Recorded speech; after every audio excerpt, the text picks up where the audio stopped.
My name is Rajiv Sridharan. Welcome to CNC Learning.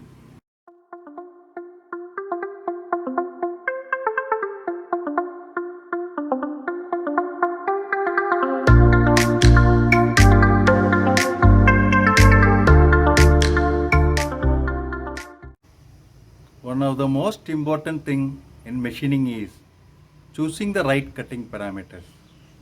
People ask, I am machining X material with Y cutting tool. What should be the cutting parameters? Nobody can give a perfect value of cutting parameters until the actual machining is observed.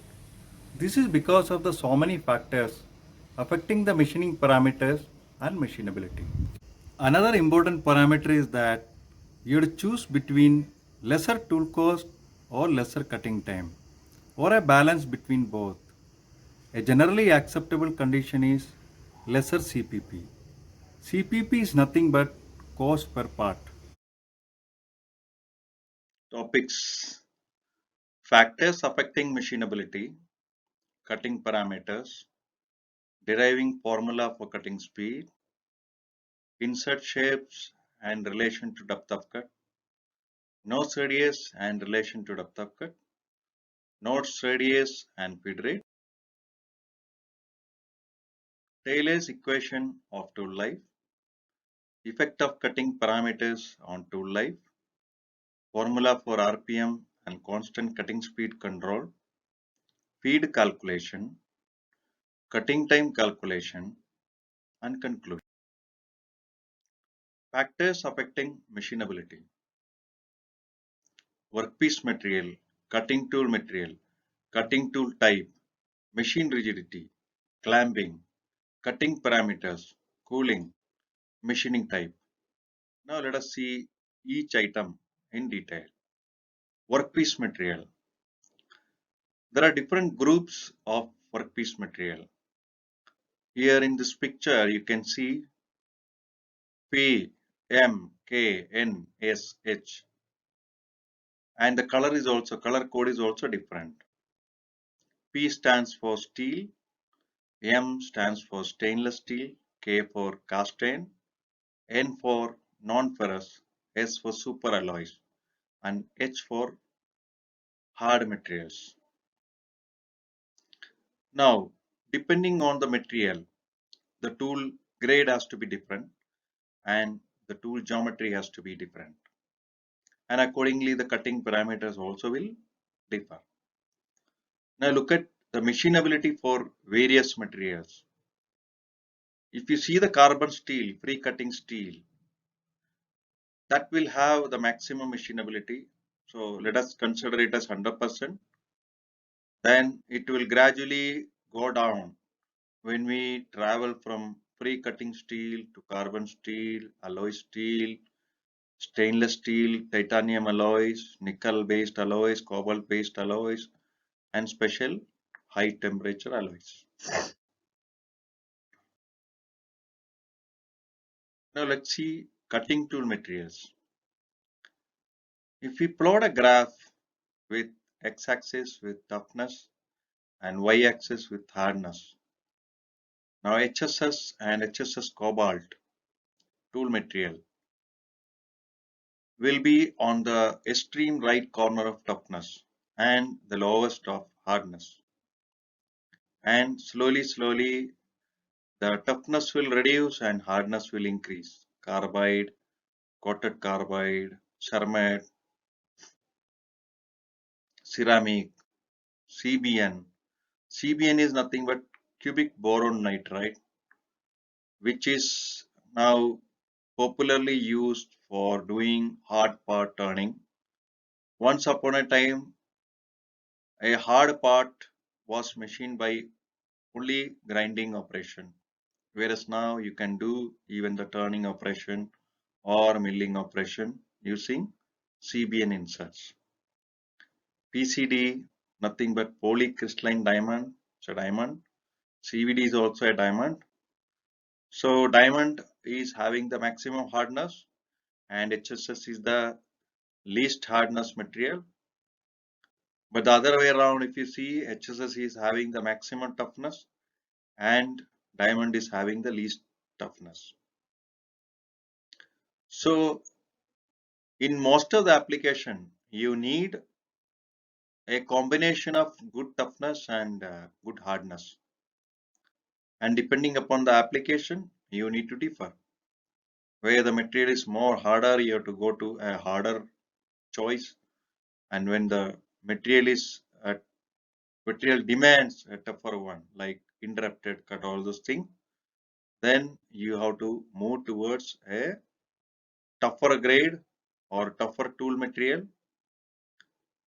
And some of the difficult situations, it is experienced that where regular tools cannot perform, HSS and HSS Cobalt can perform well.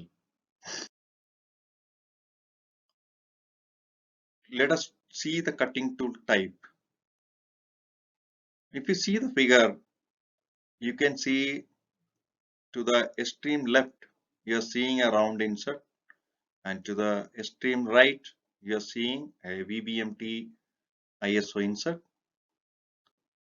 Now, the strength, if you look at, round insert is having the best strength, whereas the accessibility is less. Like you want to make a 90-degree corner, or you want to do an undercut or profile, there the VBMT or V-shape insert is the best choice. Whereas when it comes to the strength, the round insert, the square insert, those things provide the best options. So strength towards right, the strength is getting reduced, and accessibility towards right, it is getting increased. So depending upon the choice of tool type, your cutting parameters or even the machinability is going to differ. Now let us look at the different geometries. For doing a roughing operation, you need a different geometry, and for doing a finishing operation, you need a different geometry. You can see the cutting angles, the chip breakers, the rake angles, everything is different. So now what we are seeing is finishing geometry, medium geometry, and roughing geometry. Now let's see the machine rigidity. A machine can be rigid by design. I mean, even if a machine is new, some machine will have a better performance than the other machines. So that is by design itself.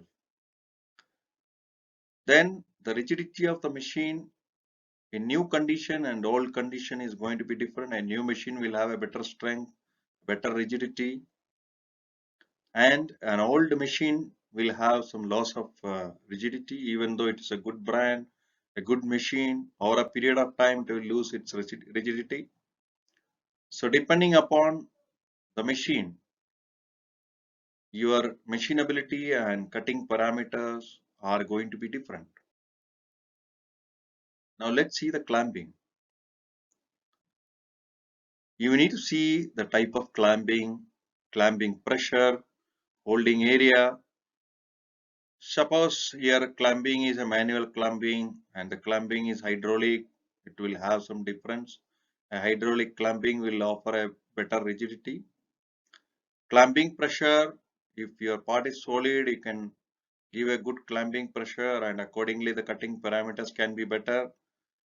Whereas if the part is a flimsy kind of a part, then clamping pressure has to be less and accordingly the cutting parameter also has to be less. And holding area, if you have sufficient holding, say 30 mm, 25 mm, like that, if you have the holding area, you can use better parameters. Whereas in some cases, you will not have the luxury of that much holding area. If you have say 5 mm, 10 mm, the cutting parameter has to be less. So all these factors you need to. Now let's see the cutting parameters. Cutting speed, feed rate, and depth of cut. These are the major cutting parameters.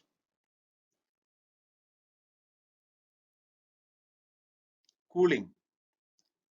Now the type of coolant, internal or external coolant flow and pressure, dry or wet cutting.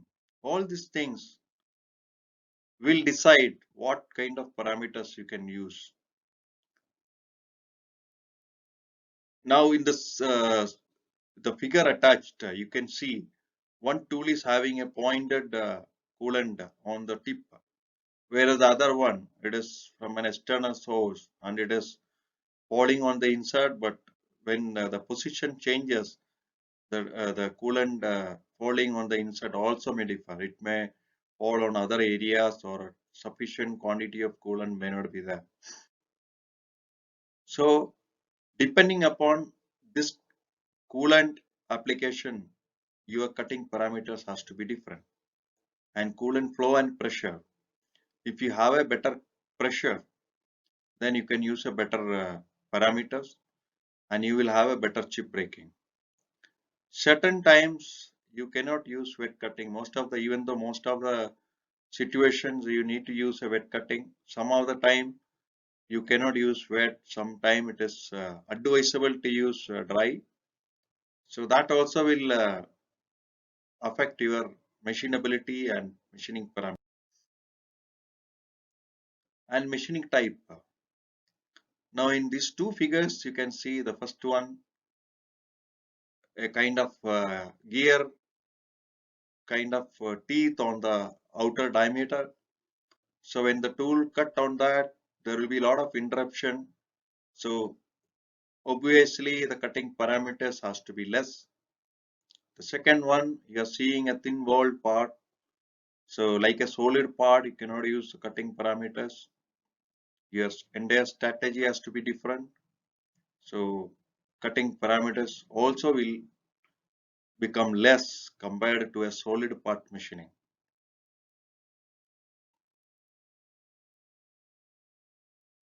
Now let's see some of the definitions for cutting parameters.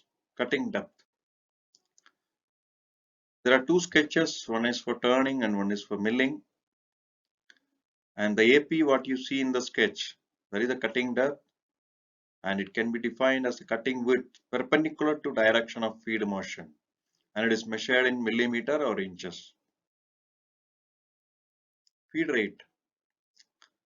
You can see the FN and FR. Feed rate is the rate at which the tool is fed into the workpiece and is measured in length units per revolution or in minutes. Like it can be mm per revolution, per minute, or inch per revolution, or inch per minute. Cutting speed. Cutting speed can be defined as the instantaneous velocity of the cutting motion of a selected point on the cutting edge relative to the workpiece. It is measured in surface meter per minute or surface feet per minute. It can also be expressed as the length of chip produced in 1 minute. So let's derive the equation for cutting speed. This is the diameter, dia D, and you can see the circumference will be the length of chip produced in one revolution of the part. So that will be pi D. So length of chip produced, we have already discussed cutting speed can be defined as the length of chip produced in 1 minute. So now length of chip produced in one revolution is equal to pi D. It is the circumference. So in n revolution, it will produce a length of pi d n. So this is what is cutting speed. Now this is in per minute or inch per minute, whereas the actual cutting speed unit is meters per minute or feet per minute. So we need to use a converting factor. So cutting speed equation will become pi dn by 1000 meters per minute in metric system and pi dn by 12 feet per minute in imperial system. Now let's see the maximum depth of cut based on the insert shapes. You can see the round insert The maximum depth of cut permitted is 0.4 multiplied by IC. So that is the maximum depth of cut you can use. For example, if you use a 8 mm diameter insert, round insert, then 3.2 mm maximum depth you can give. And say if you take the example of a CNMG insert, ISO insert, then 2/3 of the cutting edge length. If you are using a CNMG insert 120408, for example, 12 is the cutting edge length. So you can use 8 mm as per this maximum. So the tool is capable of giving that much of depth of cut. This what we are discussing is a radial depth of cut. Now this is not enough. What you need to see is even though the tool is capable, whether your machine is capable, whether your cutting conditions are capable, clamping is capable, depending on all these things you need to decide how much depth of cut you can give. Now let's see the relation between the minimum depth of cut and insert nose radius. What does it mean? If you have a depth of cut very much less than the radius, nose radius, then the cutting forces will not be proper and the chip formation also will not be proper. You can see, as you see in the first sketch, there is a continuous chip produced and it will be very difficult. And when the depth of cut is equal to 2/3 of the radius, for example, if you consider a point for nose radius, then at least 0.25 depth of cut, radial depth of cut, then the chip breaking will be better as seen in the screen. The third sketch, it is more than 2/3 of the nose radius depth of cut, AP. Then you can see the chip breaking is much better. Now let us see the nose radius and maximum feed rate. Just let us take an example of an insert with 0.8 nose radius. So the maximum recommended feed per revolution is 0.4 for finishing, 0.5 for medium and 0.6 for roughing. Now what we are discussing is the maximum feed rate. Depending upon the surface finish requirements, you need to adjust. So normally for finishing, you will not be using this kind of feed rates, but for roughing, you can. So roughing, if with 0.8 nose radius insert, you can go up to 0.6 mm per revolution. How long the tool performs satisfactorily is generally referred to as tool life. An acceptable tool wear is flank wear. A limit on flank wear such as 0.2 mm or 0.5 mm should be considered for tool life. A tool breakage is never considered as tool life. As you see in the screen, it is mainly the flank wear that is considered to be an acceptable tool wear. Some people consider tool breakage also as tool life, which is not correct. Now, there is a question for you. Which of the following is affecting the tool life most? The question is, which is affecting the most? Depth of cut, speed, cutting speed. You may find that all of them have effect, but the question is, which one is affecting the most? Let us see Taylor's equation of tool life. It is Vt raised to n equal to C. V is the cutting speed, generally referred to as Vc. T is the tool life in minutes. N is Taylor's tool life exponent. C is a constant. Now there are different experiments conducted and the results are plotted. So on the x-axis it is tool life and on the y-axis it is flank wear. So a 0.3 mm flank wear is considered for deciding the tool life. So now there are four graphs plotted, VC1 to VC4, and VC4 is the largest and VC1 is the smallest. So you can see the tool life is best with VC1 and tool life is the least with VC4. The same equation, if you rewrite as T raised to N is proportional to 1 by V, or we can say it is inversely proportional to cutting speed. So that means when the cutting speed increases, the tool life reduces. Always effort should be made to use the best parameters to complete the machining in least possible time. That is to meet the economy. So you need to get the best out of your machine and best out of your tool so that your machining is economical and you get the best cost per part. From a running combination, if you try to increase any of these parameters, effect on tool life would be as shown in the graph. Cutting parameters is plotted on x-axis and the tool life is plotted on y-axis. So the first graph is for depth of cut. So when the depth of cut is increased from an established point, so the initial point of the line is, maybe we can say, a running combination. So at this parameters, the cutting was good and further you are increasing. So if you further increase the depth of the tool life, there is a reduction, but not too much. Now, if you see the feed rate, there is further reduction. That means compared to depth of cut, there is a further reduction for feed rate.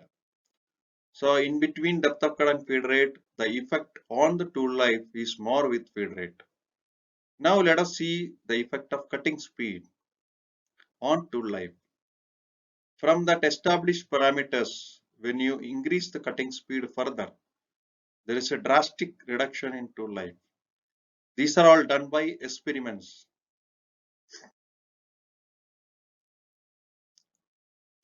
Now let's see the effects of cutting speed. This is the single largest factor determining tool life. If your cutting speed is too high, there will be rapid flank wear, poor surface finish, rapid cratering, and plastic deformation. These are some of the tool failures. And if your cutting speed is too low, you will have built-up edge. It means the material will get welded to your tool because of the friction, and it is totally uneconomical because the basic purpose of doing this cutting is to produce the part with minimum cutting time. If you use a very small cutting speed, then your cutting time will be increased and it will not be economical. So you need to come to an optimum cutting speed. Now let's see the effects of feed rate, the single largest factor determining productivity. So if you want to increase the productivity, you need to start with the feed rate. You can increase the feed rate to an extent where the cutter will still continue to perform better and the reduction in the tool life will be minimum, but you will get good productivity. And if your feed rate is too high, there will be loss of chip control. So where the chip control was better, now you increase further and you will lose that control. Poor surface finish. If you are using a too high feed rate, the surface finish will not be good. And then cratering, plastic deformation, those things will happen. And there will be high power consumption, chip welding, chip hammering. And if your feed rate is too low, there will be chattering produced on the part. And as I stated in the previous case, it will be uneconomical because you are supposed to use an optimum feed rate. If you are using a lesser feed rate, the cutting time will be more and it will be uneconomical. Let us see the effects of depth of cut. Now, we have already seen the effect of depth of cut on tool life is minimum, but it does not mean that you have to use a very high depth of cut. What you need to see is if your depth of cut is too deep, there will be high power consumption and there will be an insert breakage or tool breakage and increased cutting forces. So insert breakage or cutter breakage is not considered as a tool life. So you need to use an optimum cutting depth which will allow your machine to do a proper cutting. Your machine has to be rigid enough, your tool has to be rigid enough, and your part clamping has to be rigid enough, and your part configuration should allow you to go with that much depth of cut. So that depth of cut you can keep as a constant and you can vary, you can increase your feed rate to get the maximum productivity, and you have to use an optimum cutting speed so that you get a better tool life. Suppose your depth of cut is too small, what will happen? Then the chip control will not be there. Chip will not break. You will have a too long chips. There will be vibrations and there will be excessive heat generated and it will be uneconomical. Maximizing productivity. Let us see an example. Reference courtesy is Sandvik cutting tools.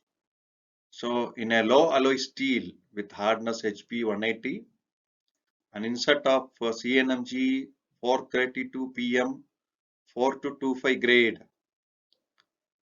is used. Now the depth of cut is 3 mm in all three cases. There are 3 experiments done.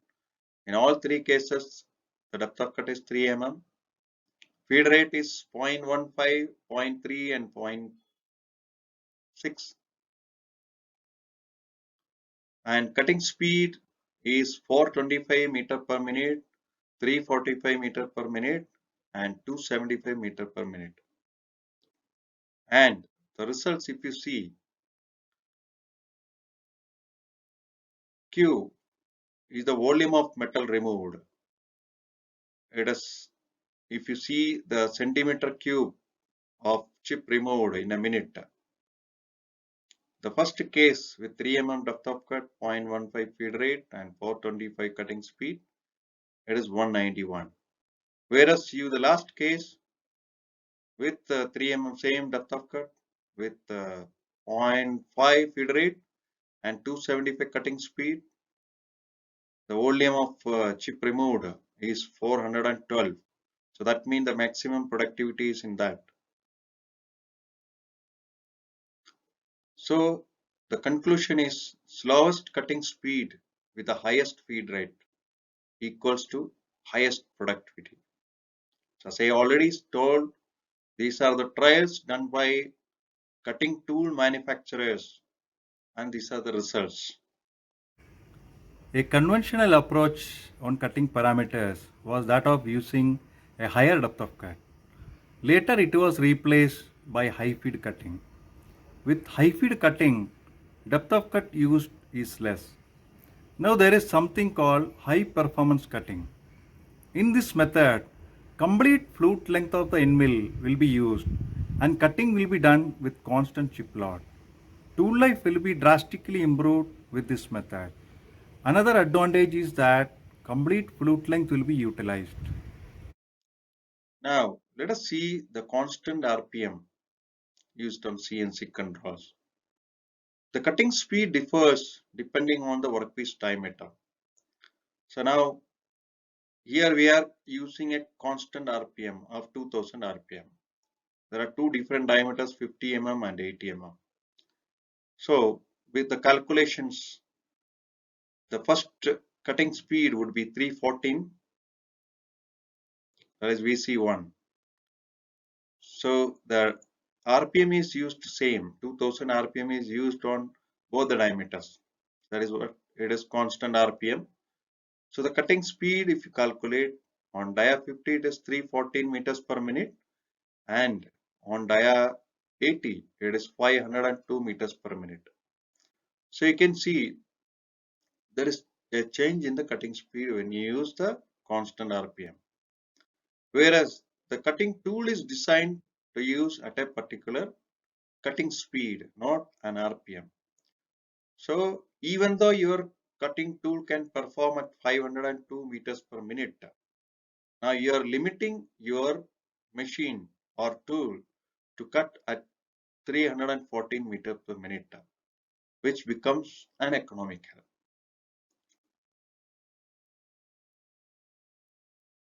Now the formula for VC, we have already seen pi dn by 1000 in metric system. So if you see the RPM, the calculation would be 1000 V by pi d. Now let us consider a case with 100 meters per minute cutting speed. Let us calculate RPM for three different diameters. For diameter 100, the RPM is 318. Diameter 20, it is 1592. And when it is diameter 2, the RPM requirement is 15,923. So this will be majorly required when you do a small part or a bigger part when you do a facing, or a smaller step when you do. This is required. So with just 100 meters per minute cutting speed, the RPM requirement is 15,923. Now, whether your machine is having that much RPM? No. Most of the cases, it will not. So a standard machine, if you look at, the RPM would be say 6,000, something like that.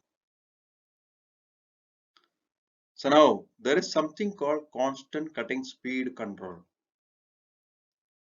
The code used for it is G96S100, and when you use G96, the other requirement is you have to define the maximum spindle speed limit. Why it is required? Because in the same example what you have just seen, when the diameter differs, the RPM requirement goes up to say 15,923, whereas your machine is having only 6,000.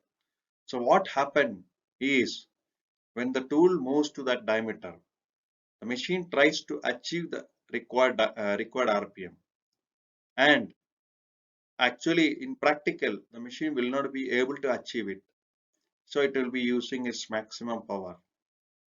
So we need to limit the maximum spindle speed. It can be even the machine is capable of running at 6,000. Your requirement is also 6,000, but still some of the cases the part configuration or the clamping will not allow you to go up to that RPM. So in that case also you need to define your maximum spindle speed limit. So whenever you are using a constant cutting speed control, that is G96, this definition of maximum spindle speed limit is a must.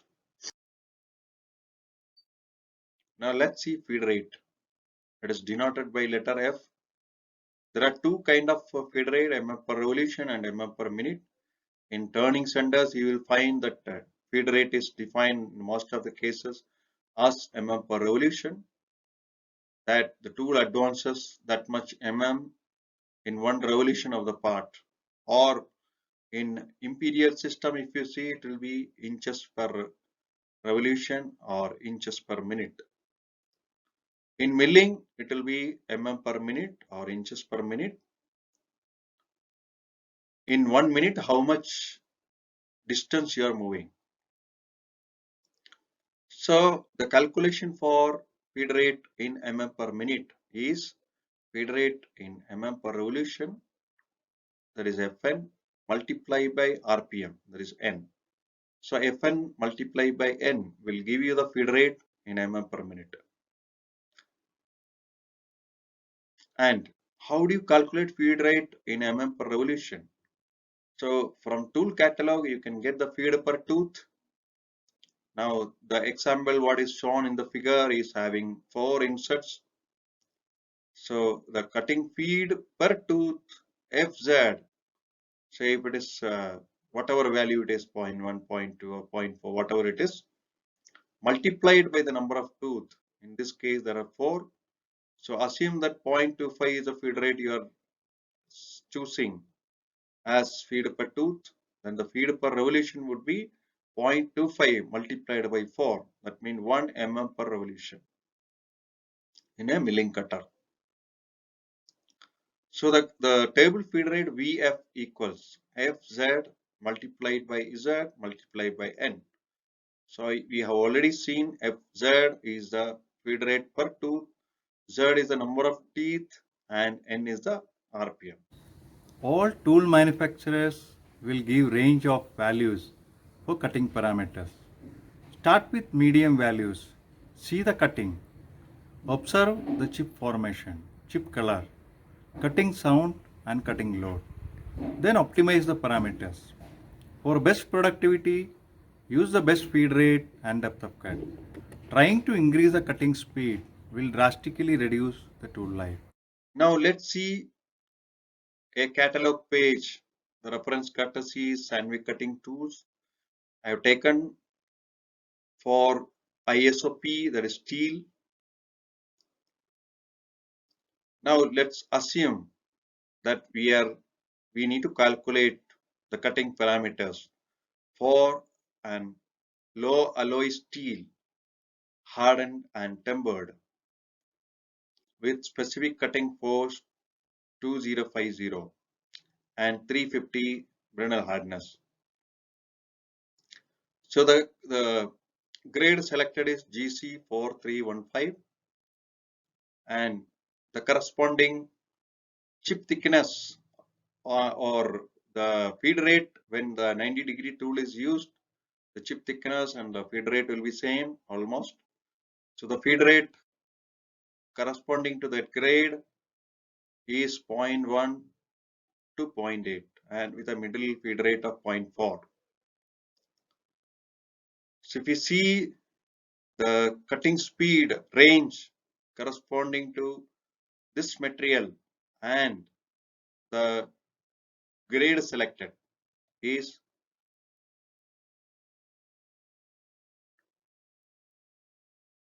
240, 170, 125 and the feed rate is 0.1, 0.4, 0.8. So the middle one is the middle value and this is what you need to start with. And then further looking at the actual parameters, actual results, you need to adjust. Now, in this case, let us select the starting value as 170 VC and 0.4. Now, let's see how we can calculate the cutting time. The cutting time is length of cut divided by feed rate in mm per minute or feed rate in inches per minute in case of imperial system. Now, let us take a case of the sketch where the length of cut is 50 mm and feed rate is 0.25 mm per revolution. RPM, let's take 1000. So the feed rate in mm per minute equals 0.25 multiplied by 1000 equals 250 mm per minute. Now the time is 50 divided by 250. 50 is the length of cut divided by the feed rate in mm per minute. So the time calculated is 0.2 minute. This is how you can calculate the cutting time. Conclusion. Nobody can directly tell optimum parameters. Take starting value of VC and FZ from tool catalog. Calculate RPM. Start the machine.